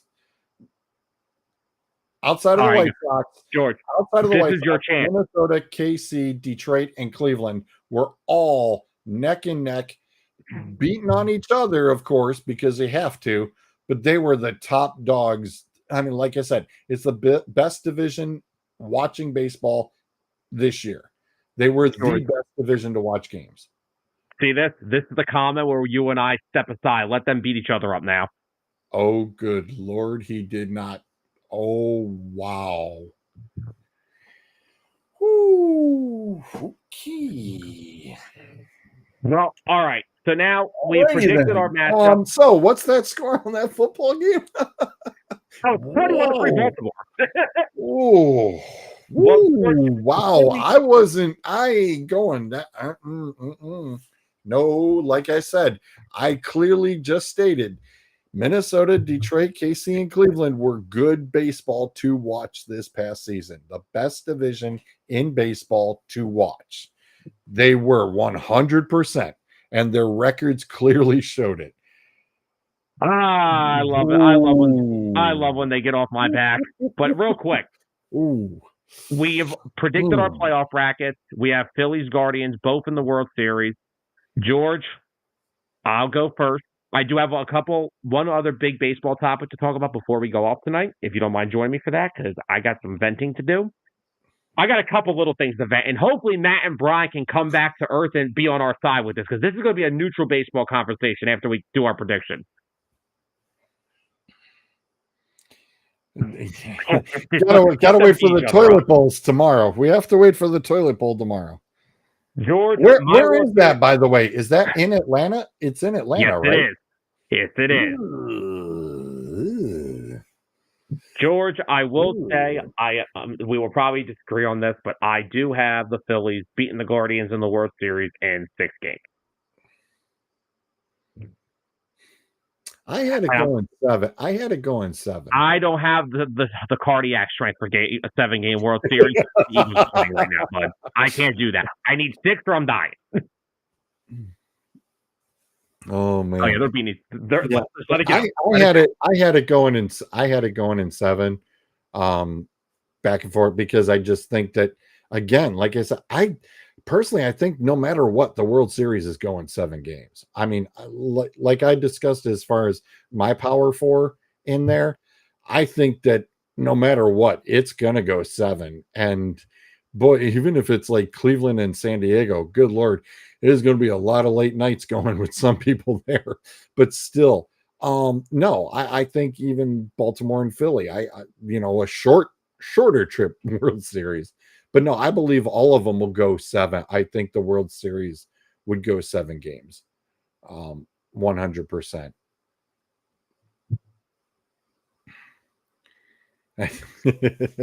There it is. I don't know about that. After this night, I don't know. Oh my God. Oh, good God. Just what the. Now, before we go, first of all, George, this has been a fun show. Hour and a half talking baseball. I could do this all night. This is my. I know, this is your wheelhouse. Look.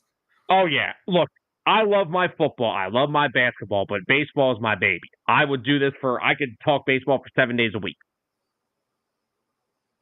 Some other baseball news has been going around. I got 3 major issues to talk about. Not all are going to take a lot. I have an issue with 3 teams: the Miami Marlins,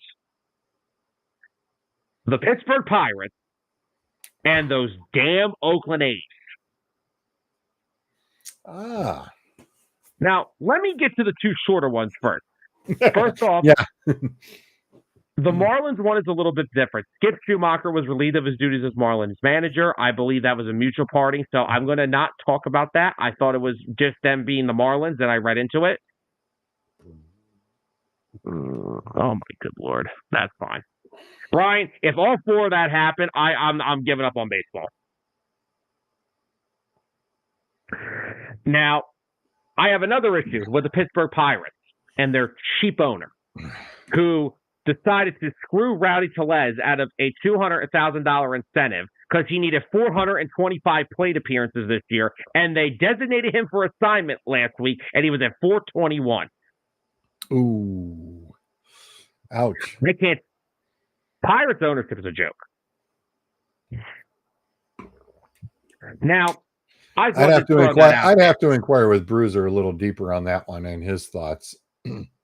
Now, let's talk about the Oakland A's situation. As everyone knows, last Thursday was the end of an era. The Oakland A's are no more. They are going to be the Sacramento A's for 3 years.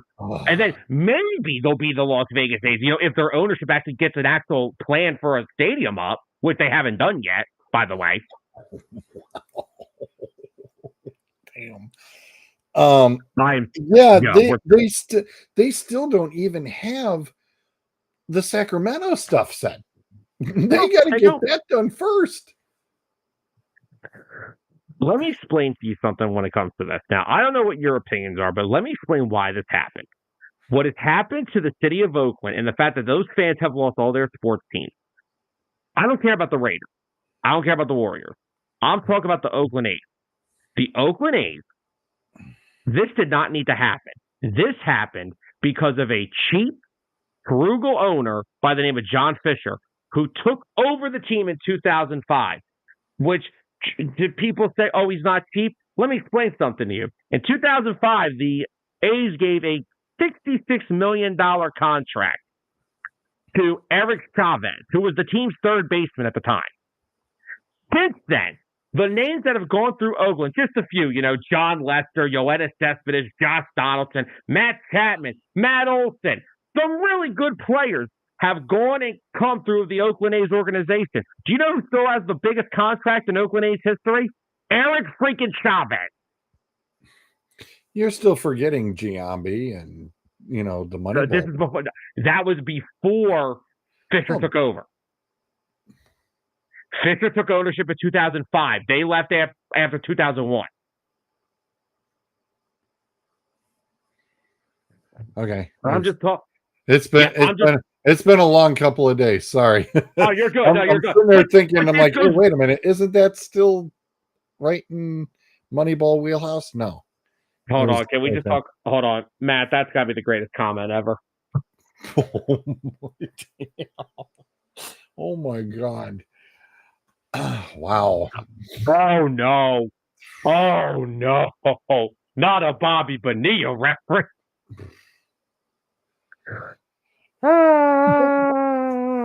Don't worry, the Cleveland Browns are one-upping that by guaranteeing Watson a whole bunch of money, and we'll have to renew his contract for the next 10 years. Don't trigger Adam. Do not trigger Adam to come into this chat. I don't need that right now. It's okay. The Browns will be stuck with Watson for the next 15 years. It's okay. Oh, dear. Let me explain this Oakland A's thing to people. They had multiple chances to get a new stadium in Oakland. Fisher delayed them purposely so he could just wait to take advantage of that Vegas market one day. He waited until the opportunity presented itself. He chose to halt all renovations to the Oakland Coliseum, and then he tried to hoodwink everyone, say, oh, Oakland doesn't have any fans, because after every 3 playoff appearances, he would rip the team apart and trade all the pieces away so fans stopped showing up. You know how many people were at that Coliseum on Thursday? 44,000. So Oakland not having fans is a fluke. This is nothing but greed ownership by the Oakland A's. John Fisher is the worst owner I've ever seen in sports. Maybe behind Jerry Reinsdorf, who owns the White Sox, but that's another story for another day. He plays in a top 5 market in Chicago. Now, the White Sox are still the little brothers of the Cubs, but whatever. The Oakland A's are a joke. Not because of the franchise, not because of the fans, because of their ownership. They hoodwinked their fans, and they hoodwinked everybody around baseball to think that Oakland isn't still a valuable baseball market, when clearly it is. They chose to halt all operations to renovate the Coliseum so they can make it look like it was all run down. They purposely rip the team apart every couple of years so fans stop showing up. This is a joke, and it's ridiculous. And Fisher is nothing but a penny-pinching owner who all he cared about was getting to Vegas. That's all he cared about. Just it's like irate. Dolans. Oh, sorry. It is. Sorry, Cleveland. It is. And Oakland fans, from a baseball fan, I could not imagine what would happen if I lost the Phillies. I've been going to Phillies games since I was a kid. I couldn't imagine what would happen if that part of my life was taken from me. And Oakland fans, we are sorry, because this is ridiculous. Wow. I'm Matt's not. really, Let these two have oh their fun. man. Oh my God. Um, no, and it was kind of funny because they're saying, Oakland being a small market, it's like, okay, and they're getting compared into like Cleveland and Detroit. It's like, dude, they're not small market. They're still a major market. Detroit, Cleveland, Baltimore, Yeah. New York are major markets. They're not, and it's just like, how are you going to compare? It's like Oakland built this ginormous stadium and it was suiting a dual purpose, football and baseball. I mean, that's what they used to build them for. I mean, look Yeah. at Cleveland. Cleveland was a perfect example. The picture's sitting right up over here behind me. Let me, you can see that bad boy. That's the old Cleveland Municipal, set up for football and for baseball. Served as a Yeah. twofer because you had one almost not, working into the next season.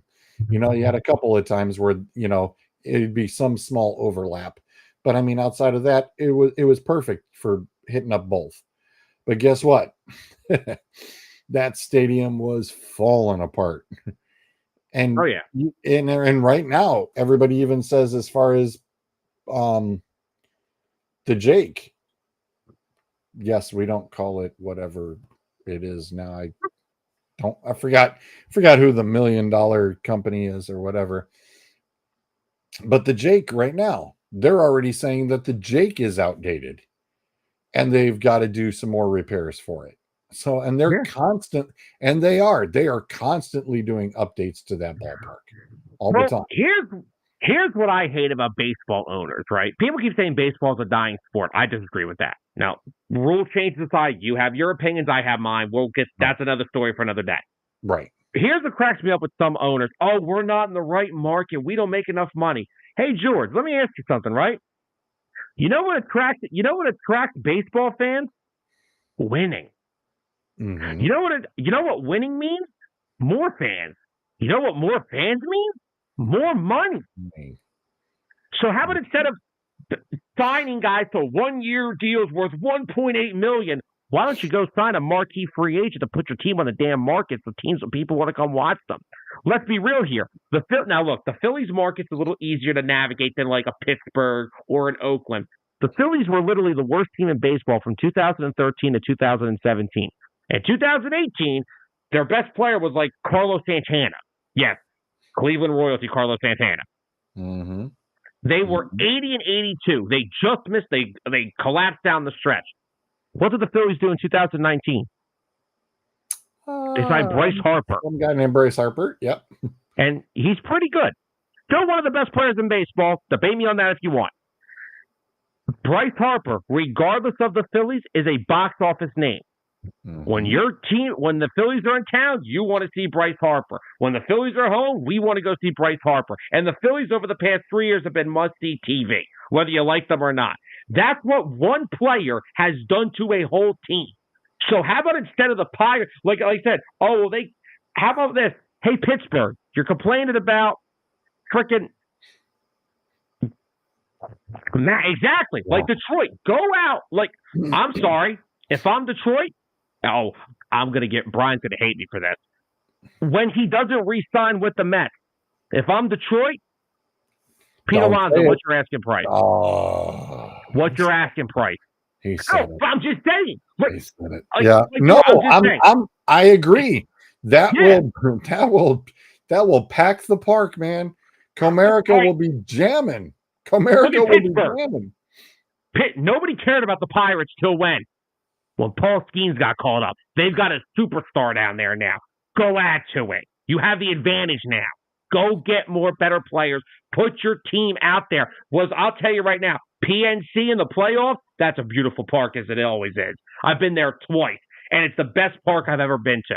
And I've been to Citizens Bank Park 1,000 times. But PNC Park is the best ballpark that I've ever seen. And it's a damn shame that it's always empty.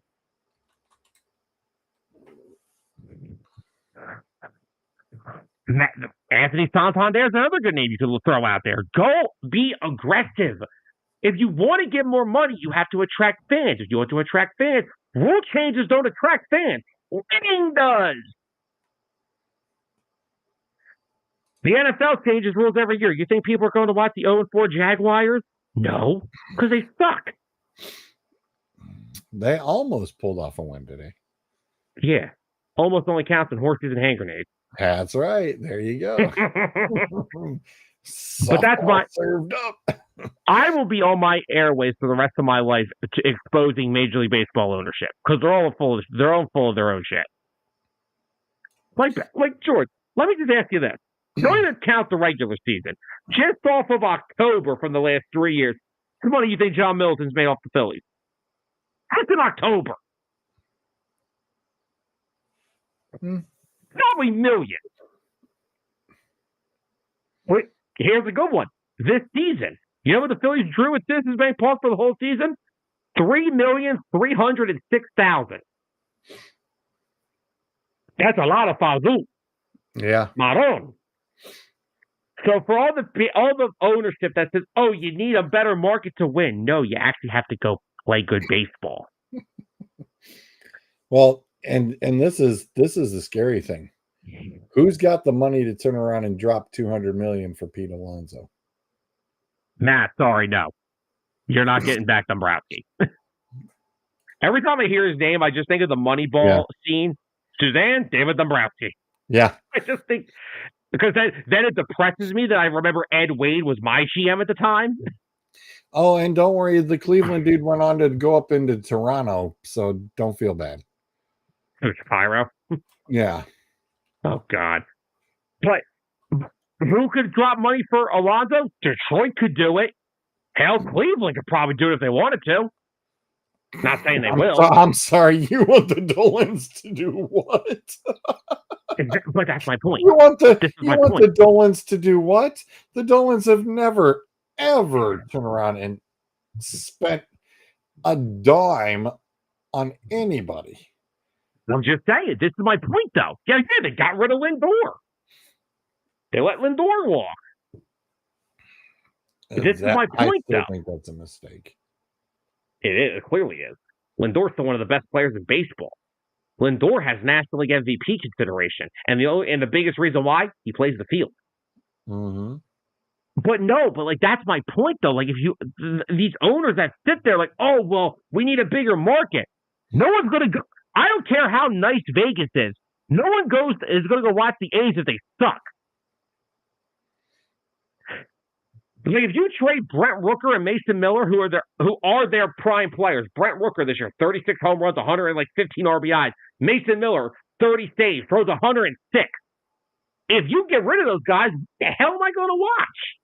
Oh, but we got a pretty new stadium. Okay. And you suck.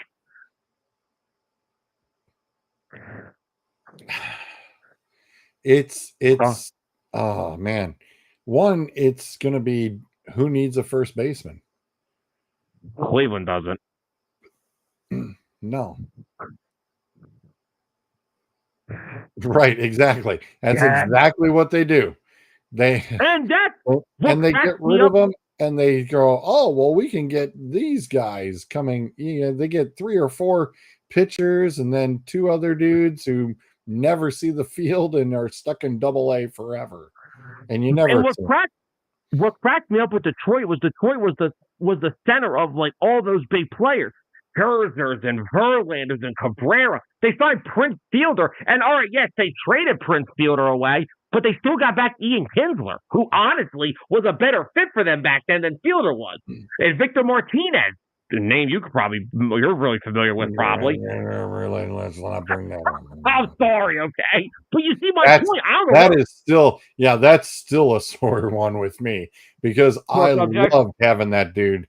Loved having that dude as our I loved V-Mart. Oh my god. I loved Victor Martinez. Duke just hit.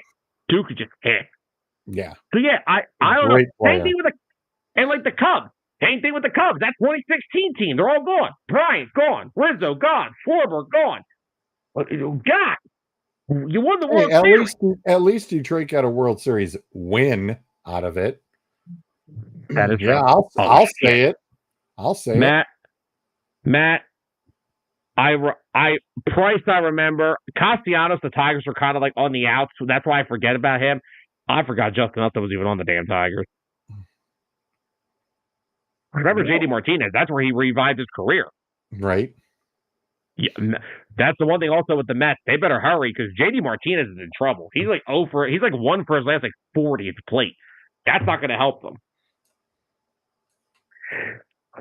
But in other words, I think we're basically wrapped up for this baseball show. This easily was one of the funnest shows I've done. I've been back doing 609 now for about 3 months, and this may be the best show yet. And Matt, I will agree real quick. Upton in Detroit was good. Yes.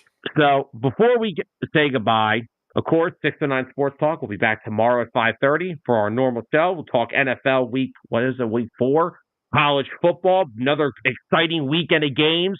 We'll talk about that. We got a big NBA trade that broke over the weekend, so we'll talk about that. We'll be back here tomorrow.